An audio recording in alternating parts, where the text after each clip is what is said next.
Assalamualaikum warahmatullahi wabarakatuh. Sahabat-sahabat tercinta yang dirahmati Allah. Jumpa lagi dalam acara Kulluhum, kuliah 10 menit dari Undang Munawar Official Channel. Mudah-mudahan bermanfaat bagi kita semua.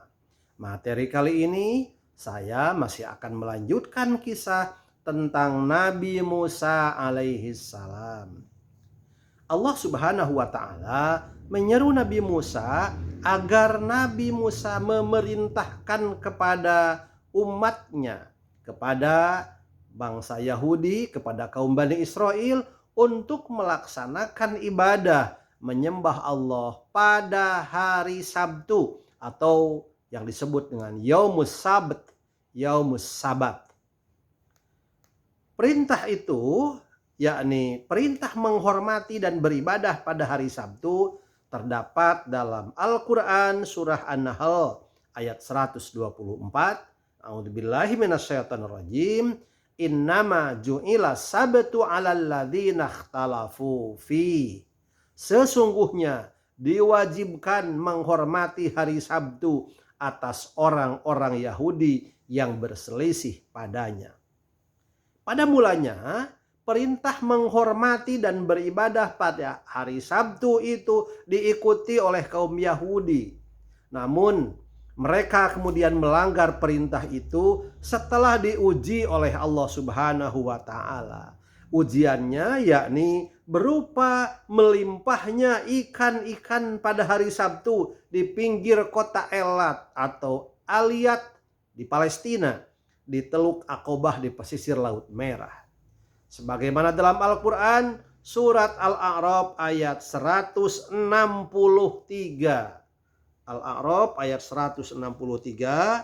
A'udzubillahi minasyaitonirrajim.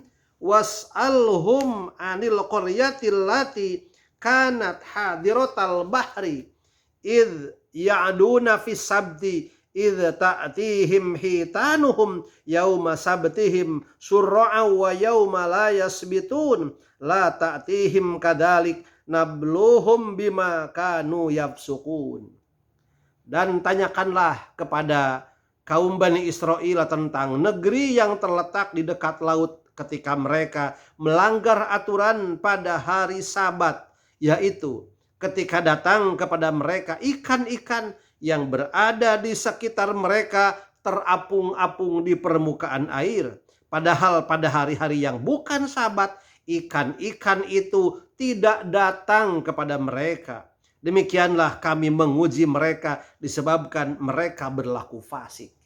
Jadi banyaknya ikan pada hari Sabtu benar-benar merupakan ujian bagi orang-orang Yahudi. Karena di luar hari Sabtu ikan-ikan itu tidak ada, tidak datang, tidak banyak, tidak berlimpah. Ayat serupa terdapat pada surat Al-Baqarah ayat 65, juga surat An-Nisa ayat 47 dan 154, serta surat Al-Maidah ayat 60. Beribadah pada hari Sabtu itu semula disetujui oleh kaum Yahudi. Pada hari itu mereka hanya diwajibkan melaksanakan ibadah, berzikir dan meninggalkan perdagangan serta hal-hal yang bersifat keduniawian. Ya mungkin kalau sekarang umat Nabi Muhammad seperti hari Jumat sebagai Sayyidul Ayyam. Menurut salah satu riwayat, perintah ibadah kepada umat Yahudi ini awalnya pada hari Jumat. Namun mereka meminta agar pelaksanaan ibadah dipindah pada hari Sabtu. Mengingat pada hari Sabtu itulah Allah selesai menciptakan makhluknya. Usul tersebut diterima Nabi Musa, maka sejak saat itu setiap hari Sabtu diselenggarakan kewajiban beribadah kepada Allah. Dan kegiatan ini terus berlanjut hingga datang ujian kepada mereka, yaitu banyaknya ikan, melimpahnya ikan-ikan di pinggir pantai dekat kota di mana mereka tinggal. Ujian ini rupanya membuat mereka lupa untuk melaksanakan kewajibannya beribadah kepada Allah pada hari Sabtu. Bahkan Ketika diperingatkan kepada mereka, mereka malah marah. Bahkan meminta Nabi Musa agar pelaksanaan ibadah dipindah pada hari lain selain hari Sabtu. Asalnya hari Jumat. Mereka meminta pada hari Sabtu. Hari Sabtu banyak ikan-ikan yang melimpah. Mereka meminta lagi untuk memindahkan tidak hari Sabtu, tetapi di luar hari Sabtu. Peringatan sudah disampaikan berkali-kali kepada mereka oleh Nabi Musa. Namun mereka tak mau menuruti juga. Akhirnya Allah mengutuk mereka menjadi kera. Sebagaimana dalam Al-Quran surat Al-Baqarah ayat 65. Walaqad alimtumul ladzina tadau minkum fis sabti faqulna lahum kunu qiradatan khasiin. Dan sesungguhnya telah kamu ketahui orang-orang yang melanggar di antaramu pada hari Sabtu. Lalu kami berfirman kepada mereka, jadilah kamu kera yang hina. Dapat juga dilihat dalam Al-Quran surat Al-A'raf ayat 166. Sebagian ahli tafsir mengungkapkan bahwa perumpamaan kaum Ashabus Sabat yang dijadikan sebagai kera itu merupakan suatu perumpamaan. Jadi mereka tetap manusia, tetapi hati mereka menyerupai hati kera karena sama-sama tidak menerima nasihat dan peringatan. Tetapi pendapat jumhur mufasir, kebanyakan ahli tafsir mengenai hal ini, mereka benar-benar berupa menjadi kera. Jadi berubah wujud, asalnya manusia biasa berubah menjadi kera. Tetapi mereka tidak beranak, tidak makan dan tidak minum dan hidup tidak lebih dari 3 hari. Di dalam Al-Quran surat An-Nisa ayat 154. La ta'du fis sabti wa akhadna minhum mitsaqan ghalidha. Janganlah kamu melanggar peraturan mengenai hari Sabtu dan kami telah mengambil dari mereka perjanjian yang kokoh.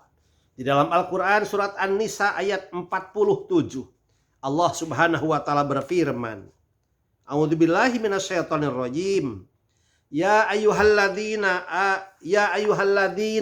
utul kitaba aminu bima nazzalna musaddiqan lima ma'akum min qabli an natmisa wujuhan fanaruddaha ala adbariha aw nal'anahum kama la'anna ashabas sabti wa kana amrullahi maf'ula.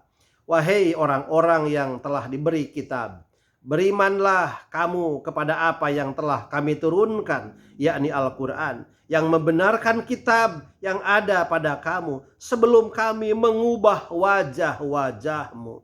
Lalu kami putar ke belakang atau kami laknat mereka sebagaimana kami melaknat orang-orang yang berbuat maksiat pada hari Sabat atau hari Sabtu, dan ketetapan Allah pasti berlaku.